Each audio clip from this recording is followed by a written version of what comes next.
if you've grown up in an Asian home with Asian upbringing just like me, then sex is probably a topic your parents never conversed with you about. What happens then when you're 16, 17 years old learning about yourself? You hear sex being spoken about in songs, in media, in the shows, and in the content creators that you pay attention to. How then are you supposed to find out about sex? You turn to your best friend, the internet. And the internet, being what it is, has a slew of pornographic websites, and you hop onto one of those, and what happens then is you develop a deluded baseline for the entire sexual experience that you are going to journey through as an adult. We have to change the narrative. Hey Kings, welcome back to Acquaint by Aaron. My name is Aaron, and my mission on this channel is to help men get fully acquainted with who we really are. On this channel, I post content about my own journey, finding my way out of pornography, personal development, and also changing the entire narrative of being an Asian dad. If you find that any of the topics above resonate with you, do consider subscribing, as it would help this channel grow. Welcome back. Last week, I came across this article on says.com which spoke of a 15-year-old boy raping a newborn, and this newborn baby died.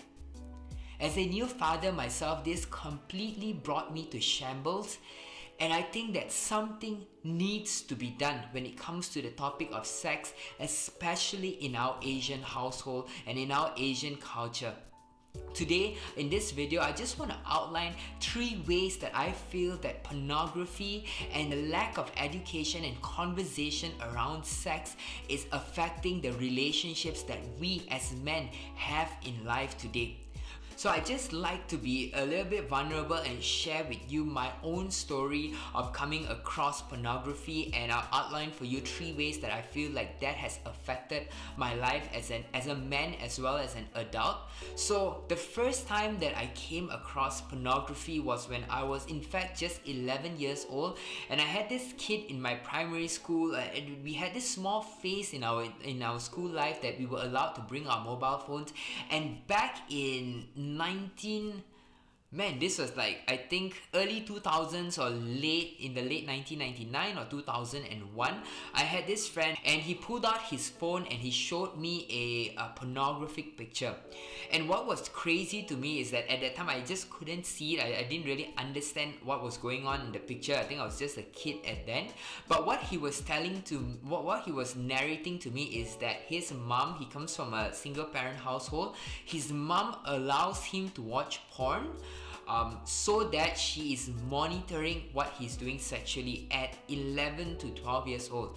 This completely blew my mind at that time, but I still did not take it seriously. But the first proper exposure that I had to pornography was when I was 18 years old, serving at national service, and one of my fellow national servicemen said, "Hey, check out this video." And for the first time in my life, I was like fully exposed to pornography. And from then on, it was honestly a downward spiral all the way. From there, I think most of you that know me, you know my story, that from 18 years old onwards, I was just like very much exposed to pornography for easily the rest of the 8 to 9 years that followed after that year. And what had happened is that I find that now that as I've slowly charted my way out of this addiction or this abuse of pornography, there were 3 key ways that pornography ruined or destroyed the relationships that I had in my life. I think the first area I want to speak of is the relationship that you have with yourself as a man. You're indulging, or when you're watching pornography, oftentimes these male pornographic actors that you see, their bodies are built in a completely different way. A lot of times their genitals or their sexual reproductive organs, or their for lack of a better word, their penises are enormous, right? And me as an Asian man growing up, when I was watching pornography, I thought that was the standard that needed to be set, and that if my body did not have a similar structure to the types that these pornographic actors had, then I thought that okay, there's no way that I can pleasure pleasure a woman, there's no way that I'll be able to perform in the bedroom. And that gave me like severe lack of self-esteem, and that kind of set a unprecedented motion in my mind that okay, only guys that have like penises at that size are able to like fully take part in the sexual act. But the truth is, that is not the case, right? I think on an average, most humans are not built that way. And I just want to pull up an article here for you to show you that most of these pornographic actors have their penis surgically increased in size so that in these movies they get to actually perform at the rate that they are performing. And I just want to assure you, men, that not all men are built that way. If you look at the average, most men are not built that way. And what this does to the relationship that you have with yourself is this completely dilutes your mind of how a man should be and how you should look in the area of your genitals. And a lot of times, like a lot of men today, I know it's a topic that's hard to speak of, but we feel insecure, or oftentimes that you go around life feeling that you are already inadequate, and this affects every area of your life. If you feel like on a sexual plane you won't be able to perform, there's a high likely chance that you feel that at your job you won't be able to perform, at your passions in life you won't be able to perform, in the relationships in life you won't be able to perform, and you take this underlying belief that you have into every area of your life. To add on this point that I've just shared is, I think that another way that I personally experience like the destructive effects of pornography on myself is in terms of the guilt that I carried. I genuinely and honestly feel that there's no man out there that when you watch pornography and you masturbate, you leave that entire experience feeling great. You leave that experience feeling, oh man, I just had the best time of my life. Oftentimes you may feel that way after your orgasm, but in about 15 to 20 minutes from then, you come down with some sense of resentment or condemnation upon yourself, because you're like, man, what the heck am I doing, right? And in that moment it was pleasurable, but for the rest of the day you could potentially be carrying this sense of guilt with you. And just do this, right, guys, throughout this week. When you just sit down or when you're out in public, just take a look at the men that walk around you. There's a 90% chance that men that you see around are exposing themselves to pornography in one way or another, and just watch their body structure. You would see that men today don't walk and stand tall, they don't stand erect, because a lot of time in their subconscious mind they're carrying some form of guilt around. And one premise that I have is that, or something that I have experienced personally, is that when you're exposing yourself to pornography, you probably have some sort of guilt that subconsciously shows up in your body language. It also subconsciously shows out in the vibes, the vibrations that you give out yourself to pornography. As a man, women catch these vibes. They're able to just say that, hey, there's just something fishy about that guy over there. I can't really put my hands on it, but there's something weird about that guy. And women are a lot more intuitive compared to men, so they will be able to see beyond the conscious plane into the subconscious. And a lot of times, man, this is how pornography affects your relationship with yourself. The second topic that I want to quickly touch on is how pornography destroys your relationship with sex. A lot of times when you expose yourself to pornography, I think the allure or the seduction of pornography isn't always about the sex itself, but how the entire scene or the scenario builds up to sex. And a lot of times as men, we think that those are scenarios or situations that I would hope to find myself in. Those are fantasies that I want to make become reality. And a lot of times you think that, okay, you get to pick up this woman, or you fantasize about one of these storylines that in reality there's a very, very small chance happen, right? So a lot of times that once you go through this entire practice of exposing yourself to pornography, you build within your subconscious mind the situations that build up to sex, that you want a different type of foreplay, or you want something that is just not a norm for a woman to perform in bed. Which leads me to my next point.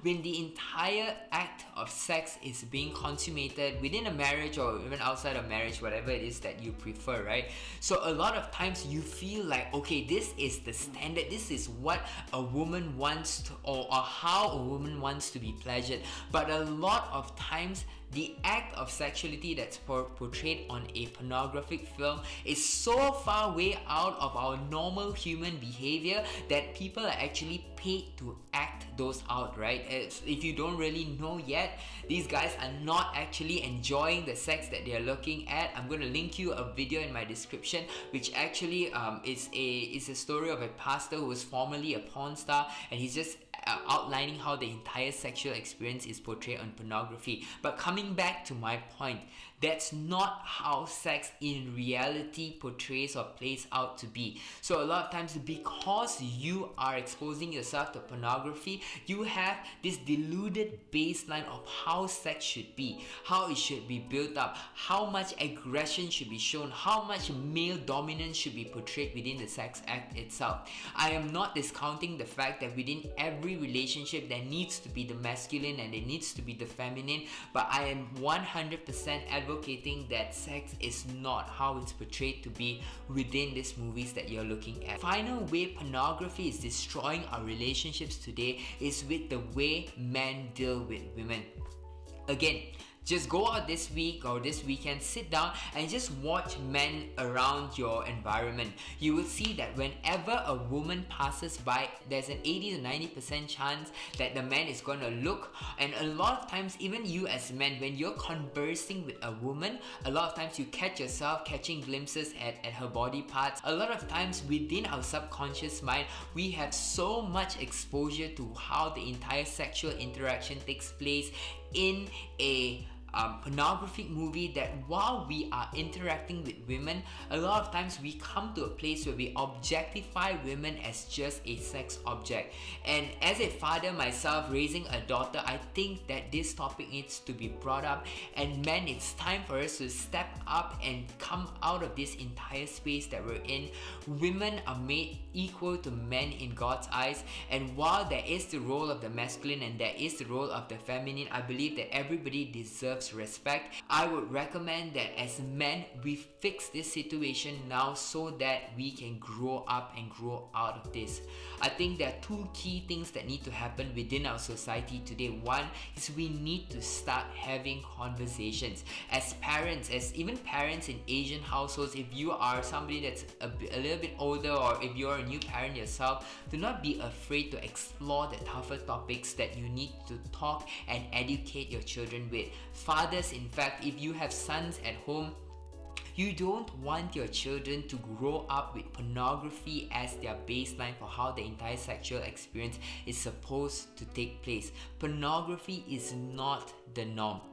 Let's start having conversations with our children and educate them with how healthy sexual relationships should look like. Number two, let's start having conversations with each other. Men, if you are struggling with pornography and if you genuinely want to try and find a way out of it, there are a lot of content on YouTube around overcoming pornography, and that's my mission as well with this channel, which is to really put out content to help you build awareness about the negative impact that pornography has in your life, in the various areas of your life.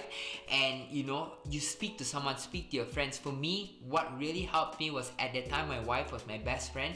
I was just sharing with her how I was struggling with this, and I'm so glad that 10 years later, even now, right, I still struggle with it. We live in an extremely sexually stimulated world, and as men, we have this native sex drive that we have to release in one way or another.